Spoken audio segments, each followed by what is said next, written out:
Assalamu alaikum students. Today we will discuss about the process of thermoregulation in mammal with respect to humans. As we are already familiar with mammals, that what are mammals? Mammals are those animals which give birth to their young ones and also feed to their young ones, and they have hair on their bodies. What is thermoregulation?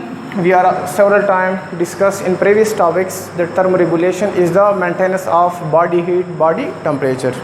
अब हमारे human के अंदर, क्योंकि हम study कर रहे हैं with respect to human, तो ह्यूमन बॉडी का जो ऑप्टिमम टेम्परेचर है, जिसको हम बोलते हैं टॉलरेबल टेम्परेचर बोलते हैं, ये हमारे पास 36 डिग्री सेंटीग्रेड से 38 डिग्री सेंटीग्रेड होता है, जिसको हम क्या बोलते हैं कि ह्यूमन बॉडी का ऑप्टिमम टेम्परेचर है, या इसको हम टॉलरेबल टेम्परेचर बोलते हैं, जिसके अंदर क्या करते हैं, डिफरेंट मेटाबॉलिक रिएक्शंस होते हैं, डिफरेंट एंजाइम काम कर लेते हैं।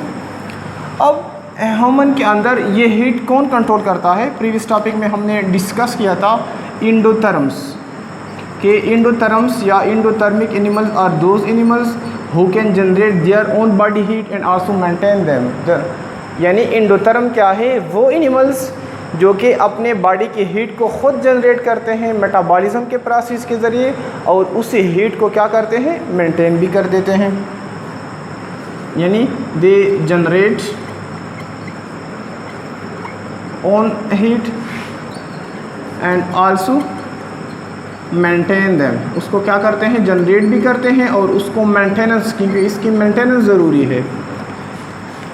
और हमारे पास जितने के एनिमल्स हैं वो सारे के सारे क्या आते हैं, इंडोथर्म्स में आते हैं। लेकिन हमारे पास कुछ एनिमल्स है, लाइक हमारे पास है बेट है। बेट हमारे पास आता है हेटेरोथर्म्स में, यानी ये अपने बॉडी के टेम्परेचर को ख़ुद जनरेट करते हैं लेकिन उसको मेंटेन नहीं कर सकते।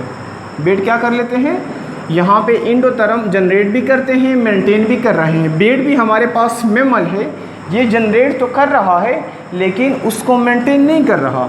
अब हम आते हैं कि हमारे पास इंडोथर्मी के बेनिफिट्स, के what are the benefits of endothermy for अस।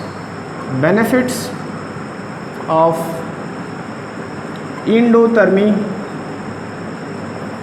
तो इंडोथर्मी के बहुत सारे बेनिफिट्स हैं।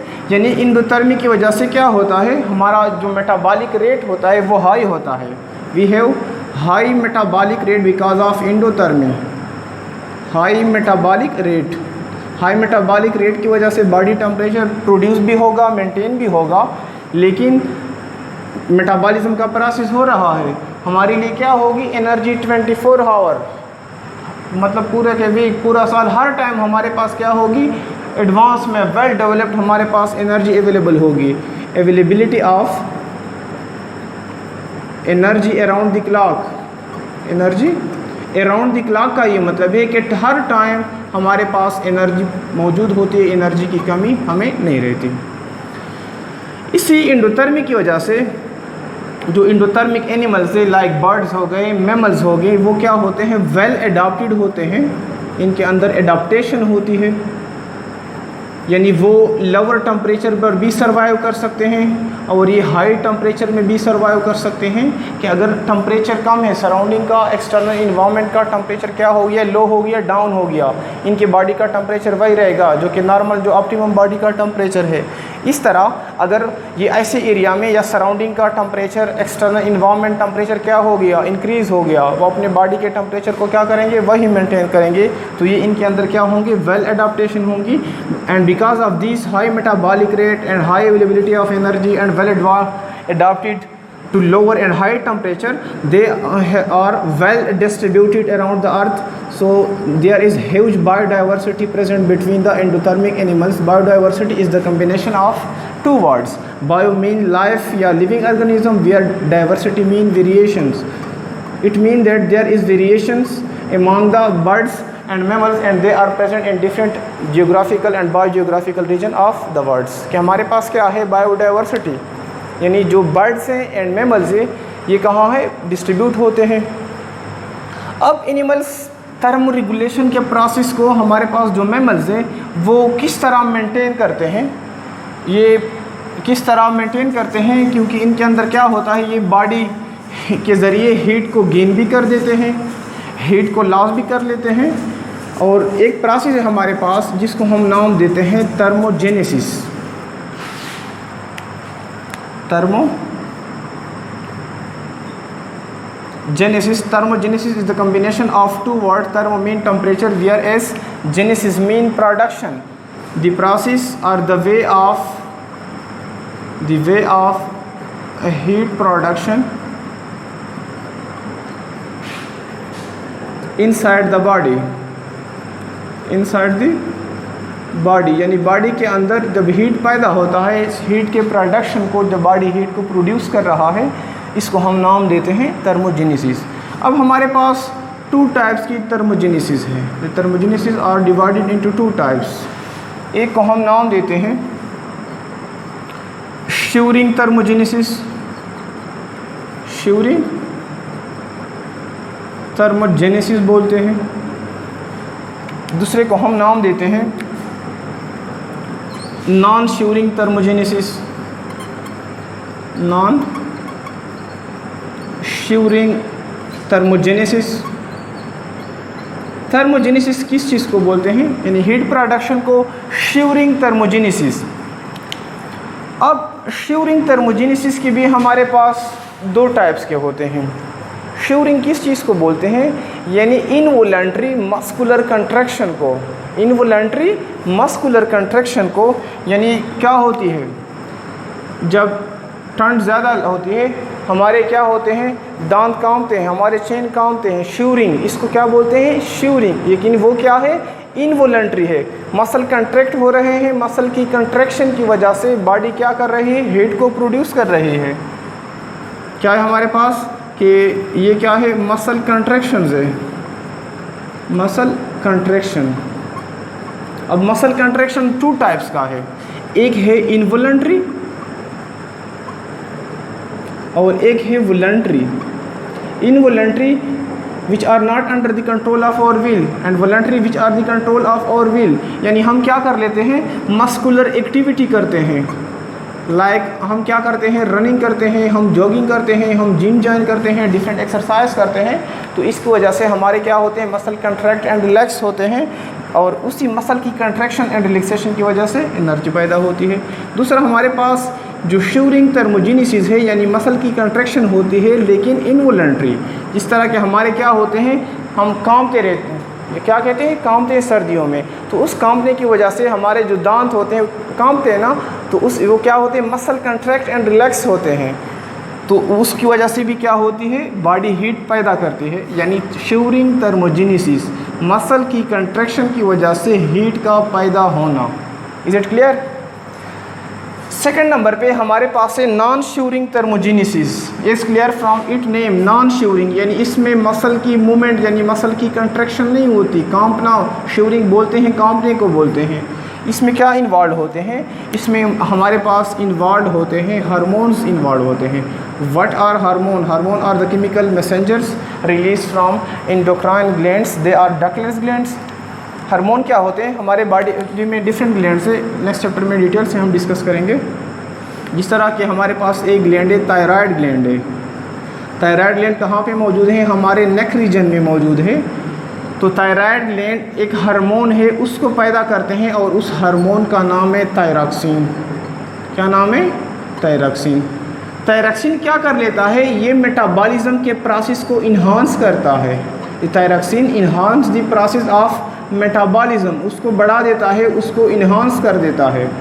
क्योंकि थायरॉक्सिन का अगर हम मेन रोल की बात करें तो इनका रोल है बॉडी की ग्रोथ में। बॉडी की ग्रोथ किस तरह होगी, मेटाबॉलिक रेट हाई होगा तो बॉडी की ग्रोथ ज़्यादा होगी। तो मेटाबॉलिज्म ज़्यादा है, बॉडी क्या कर लेती है, हीट को जनरेट कर रही है। इसके साथ साथ क्या होते हैं नॉन शिवरिंग थर्मोजेनेसिस में कि हाइबरनेशन में हम कहते हैं हाइबरनेशन। हाइबरनेशन वो पीरियड होता है जिसमें यानी विंटर सीजन में हमारे पास मोस्ट ऑफ एम्फीबियंस लाइक मेंढक, सिंपल, वो क्या कर लेते हैं, ज़मीन के नीचे चले जाते हैं। तो वहाँ पे इनका क्या होता है, रिस्पायरेशन का प्रोसेस भी होता है, लेकिन इनके अंदर जो मेटाबॉलिज्म का प्रोसेस हो रहा है, तो इसी मेटाबॉलिज्म के प्रोसेस की वजह से वो क्या कर लेते हैं, बॉडी हीट प्रोड्यूस कर लेते हैं, बॉडी हीट जनरेट कर लेते हैं। अब हम आते हैं मैकेनिज़्म की तरफ आते हैं कि mechanism against the cold temperature and hot temperature. अगर क्या हो गया हमारे पास एक्सटर्नल का इन्वामेंट या जो हमारे पास सराउंडिंग है वो वहाँ पे टेम्परेचर क्या हो गया, ओवर कूल हो गया या ओवर हीट हो गया, तो हमारे पास कौन सी मैकेनिज़्म है जिसकी वजह से हम अपने बॉडी के टेम्परेचर को क्या रखते हैं, ऑप्टिमम रखते हैं, टॉलरेबल रेंज पे रखते हैं। तो हम आते हैं हमारे पास है कि ओवर कूलिंग, बॉडी क्या हो गई, यानी एक्सटर्नल इन्वायरमेंट क्या है, ओवर कूलिंग हो गई। जब हमारे पास सराउंडिंग इन्वायरमेंट या एक्सटर्नल इन्वायरमेंट क्या है, हमारे बॉडी के टेम्परेचर से डाउन है, बिलो है, हमने बॉडी के टेम्परेचर को क्या रखना है, ऑप्टिमम रखना है। ओवर कूलिंग हो गया, नॉर्मल से क्या है, डाउन है। तो इस केस में क्या होता है, हमारे पास vasoconstriction, vasoconstriction. What is vasoconstriction? Vasoconstriction is the combination of two words. Vaso stand for vessel and constriction means for nerving.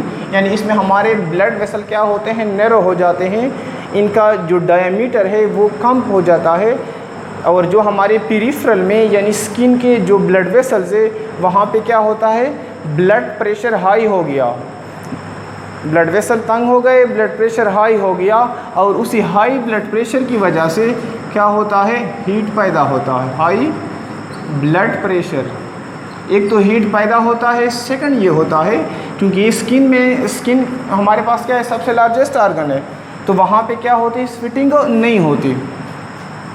हम आते हैं विद रिस्पेक्ट टू कि यहाँ पे क्या होती है, स्टॉपेज ऑफ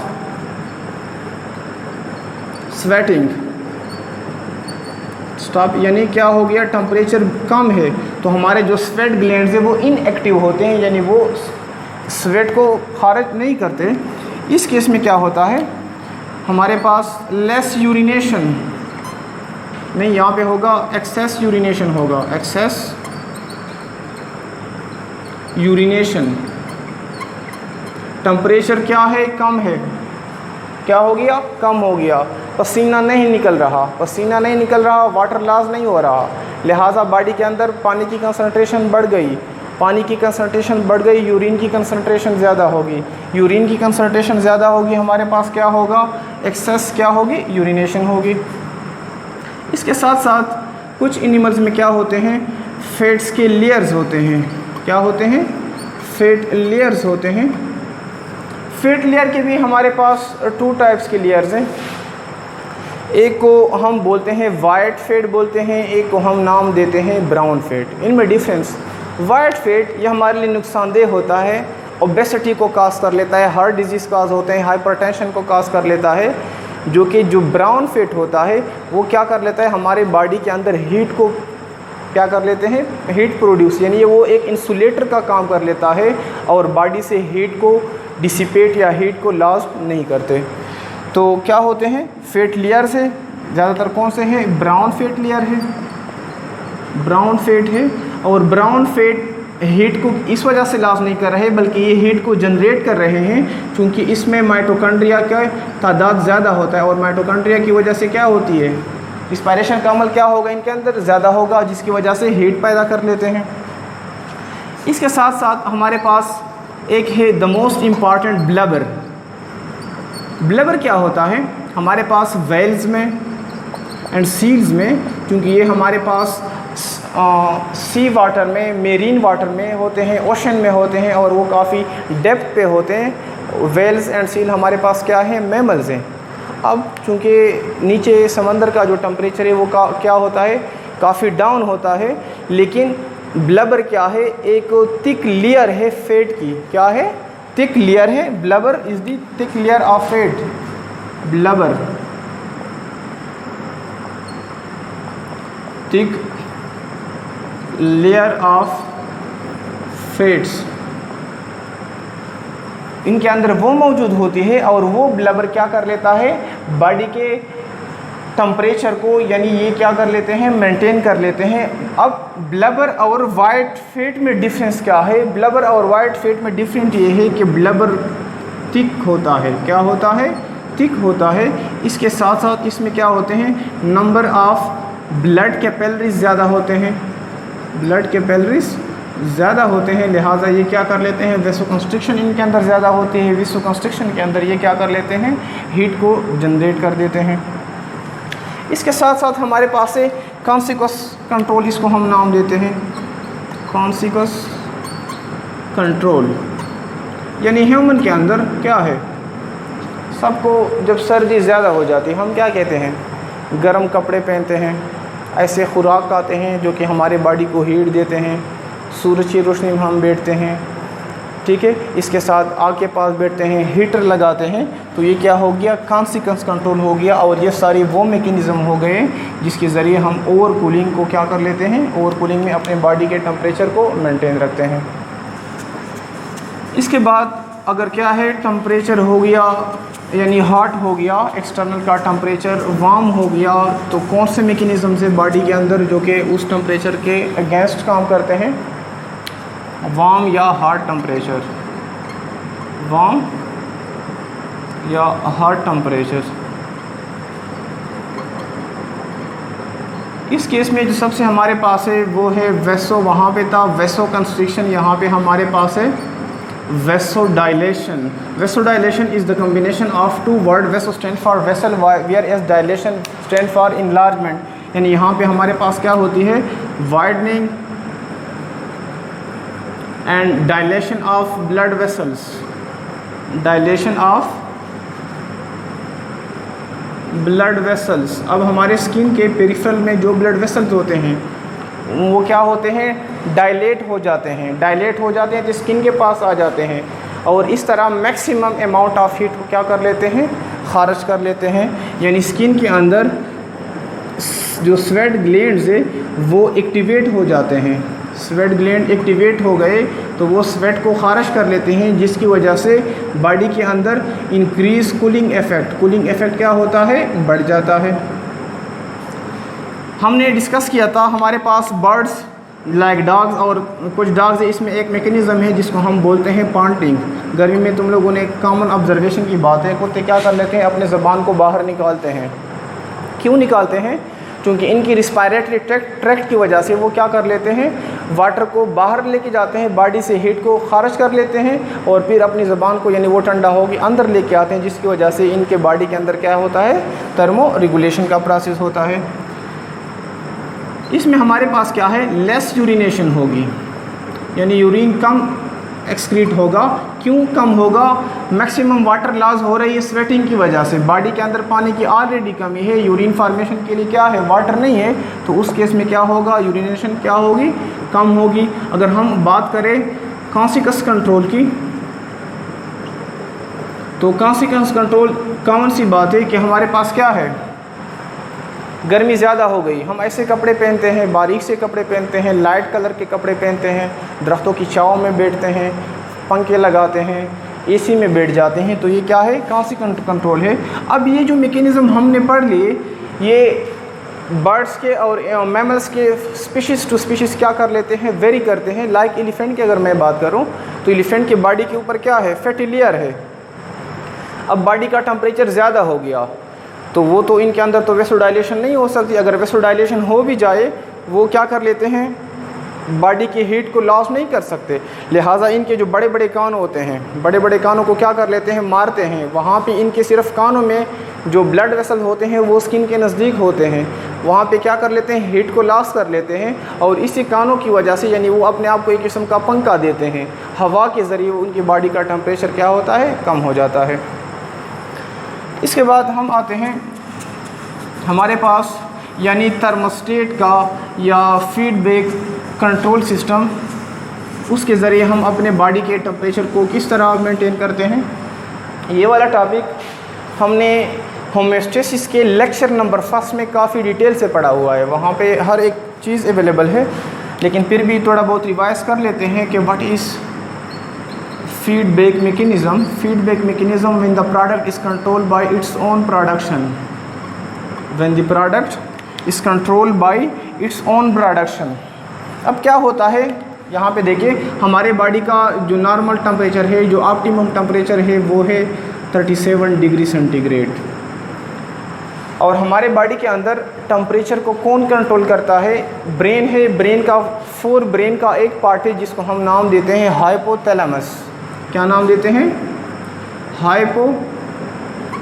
इसको हाइपोथैलेमस इस वजह से कहते हैं कि ये बिलो द थैलेमस होता है, एलमंड शेप का होता है, and it is one of the most important structure in our brain because it connect the nervous system with endocrine system.